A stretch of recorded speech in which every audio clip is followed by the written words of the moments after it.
Alors, merci à toutes et à tous, une fois encore, d'être venus à cette conférence de presse de M. Aboubakar Silla, secrétaire national de la jeunesse et de l'emploi des jeunes au niveau du Conseil national des organisations de la société civile de Guinée, pour nous parler de sa démission au sein de cette organisation. Alors, comme il est de coutume, nous vous passons la parole pour votre communication, M. Silla. Merci, M. Diallo. Je dis bonsoir à toutes et tous d'avoir eu l'amabilité d'être là dans cet après-midi pour m'écouter. Mais certainement, beaucoup sont venus pour voir qui c'est Aboubakar Silla qui ose quitter le conseil et qui ose dire non, moi je ne suis plus là.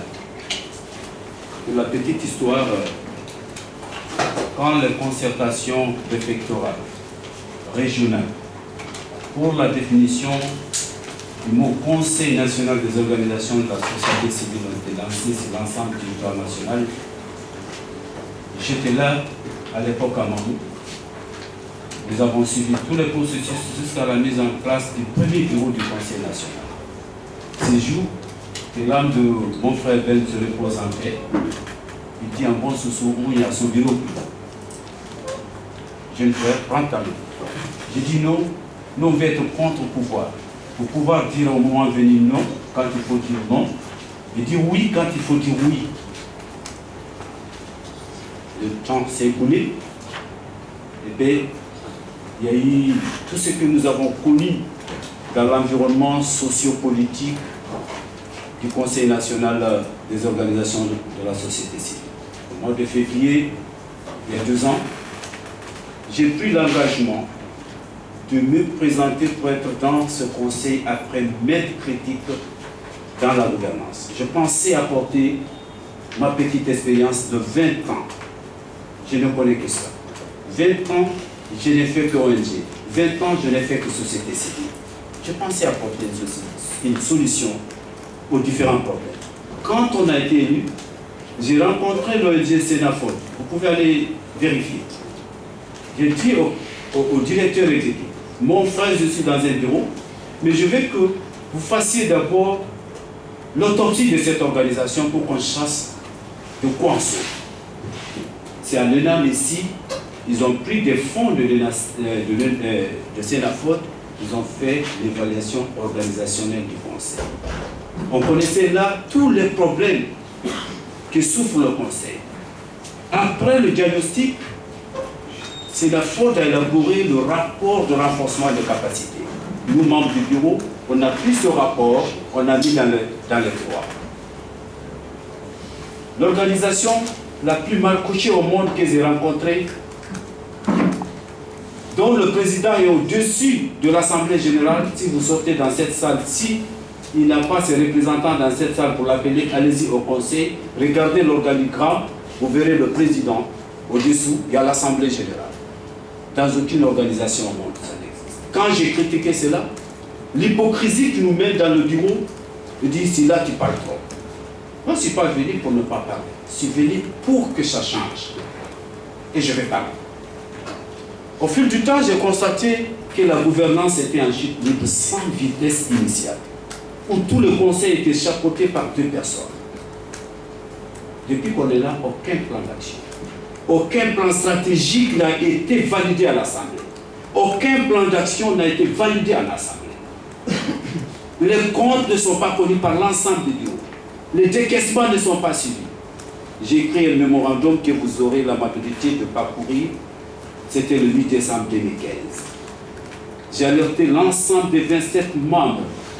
Je vais parler des 17 membres du bureau et les 8 présidents des coordinations régionales du Conseil sur la situation du Conseil. Aucun ne m'a répondu, mes frères et sœurs. Et il y avait l'autopsie que j'ai posée sur ma propre gouvernance. J'ai dit, ça ne va pas. Voilà. ce qui ne va pas. Convoquons une réunion d'ici le 23 décembre pour en discuter, pour lancer des nouvelles bases. Ça n'a pas été. 11 mois après, vous avez entendu les cacophonies de nos ratés suite à la signature de ce protocole d'accord. Dans aucun pays au monde, on ne peut retirer le droit essentiel des citoyens à la base de ce gouvernement. C'est dans ce pays, mon pays, la Guinée, où le Conseil national représenté par 2 personnes ont gazé une société civile en perte de vitesse. Eh bien, je suis guinéen. Quand je dis à certains journalistes, venez, demain moi je démissionne, on dit ah, ça n'existe pas dans nos lignes éditoriales. Je prie bon Dieu que demain, que cela existe dans les lignes éditoriales de certaines presses de mon pays. Il faut que les Guinéens osent dire non quand il faut dire non. Et dire oui quand il faut dire oui. Voilà, mes frères et sœurs, quand un président d'une organisation comme le Conseil national se contredit et dit bon, mon vice-président a signé, c'est pas sous notre contrôle. Moi, si là, je n'étais pas associé de près ou de loin, mais je sais que par hypocrisie, peut-être ils vont faire des rapports de désignation et dire bon, mais le bureau ne s'est jamais réuni par rapport à ces dialogues. On n'a jamais aussi désigné une personne à réunion. Ils sont auto-gérés, ils sont auto-désignés. Et bien voilà aujourd'hui la situation quand le président se contredit. Qu'est-ce qu'il faut faire? Un président d'une organisation. Il faut rester dans cette organisation. Allez-y au conseil, regardez l'organigramme, mes frères et sœurs. C'est pourquoi, avec humilité, quand j'ai critiqué cela, je peux vous donner mon téléphone, mes frères et sœurs, le président du conseil. Parce que je ne nomme pas, je ne suis pas là pour sa personne. Je dis que je ne mérite pas le respect, parce que je dis la vérité. Voilà notre pays. Sur 17 personnes, personne n'a blanchi. Où ils sont?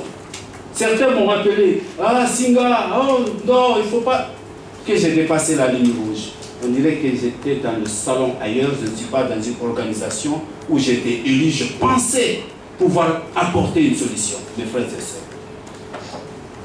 Et je mesure l'éducation que j'ai eue, d'abord de mes propres parents, mais aussi de mon environnement, qui est le corps des amis du monde qui m'a mené, mais aussi du réseau des ONG pour la protection qui m'a amené au sein du Conseil national, mais aussi la valeur ajoutée que j'ai eue et les multiples conseils des uns et des autres qui tournent autour de moi. J'ai décidé de quitter. Pour que demain, mon mémorandum de 5 et de 8 décembre et l'acte que je vais poser ce soir, mes frères et sœurs, m'accompagnent, mais accompagnent aussi mes enfants un jour. Je ne veux pas qu'on taxe mes enfants, tenez, que ton papa était dans un conseil. Appelez M. Aziz, le préfet de Cancan. Je l'ai critiqué pendant 2 ans. Il me dit non, Ouya, viens, on va travailler dans le bureau. Je dis, moi, je ne suis pas fait pour travailler dans un bureau où il n'y a pas de gouvernance. Si maintenant je me retrouve dans le même bureau, mes frères et sœurs, où rien ne bouge, voulez-vous que je reste? Si les gens me taxent maintenant que je ne mérite pas de respect pour moi, je suis sur la voie de la vérité. Tant mieux. Aux Guinéens de Gigi, qui mérite le respect et qui ne le mérite pas. Quelqu'un qui dit des contre-vérités et quelqu'un qui est là pour la vérité. Et si Dieu c'est la vérité, je suis derrière Allah. Voilà mes frères et sœurs. J'ai une lettre que j'ai adressée depuis 12h45 au président avec tout le respect et courtoisie que vous pouvez apporter à un président d'une organisation sérieuse et respectueuse. Je l'ai fait moi. Parce que c'est mon éducation. C'est parce que j'ai été moulé dans une organisation qui n'est pas aussi violente. Et j'ai aussi présidé des organisations qui n'ont pas eu des présidents aussi violents. C'est pourquoi j'ai caressé le président du conseil d'adresser à l'ensemble des membres toutes mes excuses. Quand certains m'ont appelé, c'est là qu'a dépassé la ligne rouge. Si c'est pour que les citoyens guinéens puissent s'exprimer, si c'est pour que demain, quand Selou Dalin va remporter les élections communales à Mamou parce qu'il va les remporter, que le quartier qui veut dire où il n'y a que des Malikiens ne soit pas dirigé aussi que des gens désignés par l'FDZ parce que ça n'ira pas. Il faut qu'on soit cohérent. Laissons nos quartiers dans les mains des citoyens des quartiers. Nous nous connaissons entre nous. Mais Sidibé, qui est venu de la baie pour me soutenir, que je remercie de passage, ne peut pas venir à Badi dans mon village parce que le leader d'un parti, moi depuis mon grand-père, arrière-grand-père, nous on dit Bémouroïna. Voilà, il y a ça dans nos villages. Il y a les villages où il n'y a que des religieux. Il y a des villages où il n'y a que la chefferie. Ça, il y a des valeurs aussi qui restent aujourd'hui dans nos pays qu'on doit vraiment séparer. C'est pourquoi, mesdames et messieurs, je sais que vos agendas sont très chargés et certainement j'aurai beaucoup de questions. Peut-être je prie bon Dieu qui me donne la force pour pouvoir être à la hauteur de les répondre et honnêtement.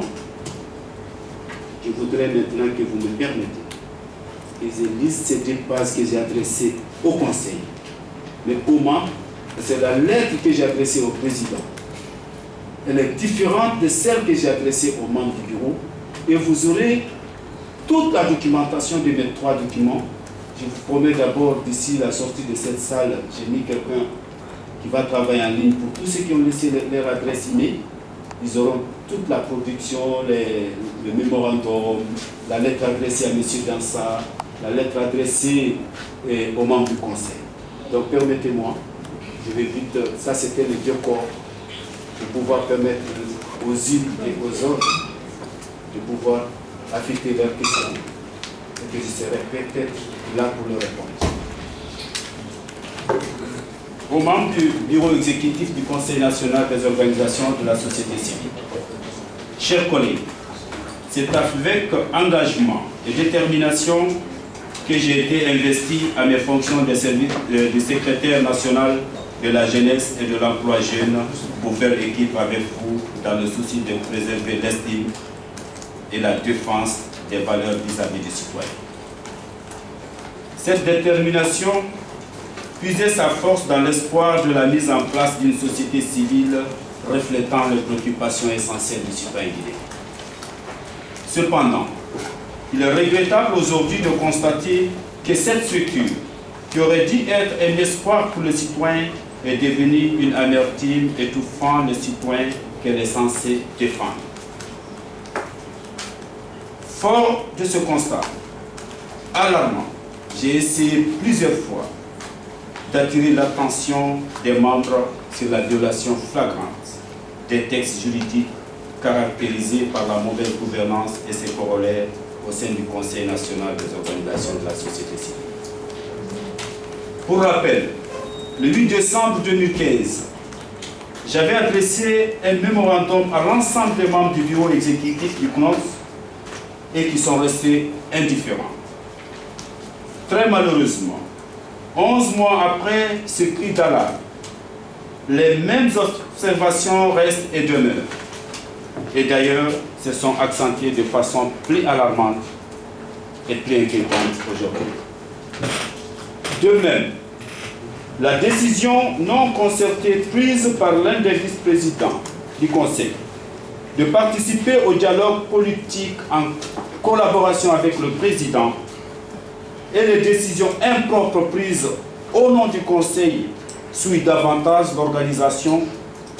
S'ajoutent à cela les contradictions de tous arts soulevées et alimentées par le président sur l'acte posé par le Conseil lors de la signature du protocole d'accord pour se dédouaner devant les citoyens guinéens. Ainsi, le président et ses inconditionnels affirment que le CNOS n'a pris part à ces fameux dialogues politiques à titre d'observateur. Or, le constat qui se dégage, mes frères et sœurs, prouve que l'organisation a participé avec le statut de partie prenante. Au dialogue, donc, ceci démontre à suffisance l'immoralité de ces responsables de dire de contre-vérité. Pour ma part, devant cette haute trahison, je mesure à juste titre l'ampleur de la décision qui s'impose à moi, vu le minimum de déontologie organisationnelle que je me suis imposé. Face à cet état de fait, j'ai pris la décision de démissionner au sein du bureau exécutif du Conseil national des organisations de la société civile. Par ailleurs, Notre plateforme, Ronget, étant l'une des organisations fondatrices du Conseil, demeure jusqu'à la prochaine assemblée des membres, suite à laquelle on décidera, oui ou non, de son départ ou maintien au sein de cette organisation affaiblie par la mauvaise gouvernance. Vive l'intérêt des citoyens, vive la Guinée, fait à Conakry le 27 octobre 2016, Boubacar Silla. Et je vous remercie, mes frères et sœurs. Merci à M. S'il vous plaît, bon applaudissement. Voilà.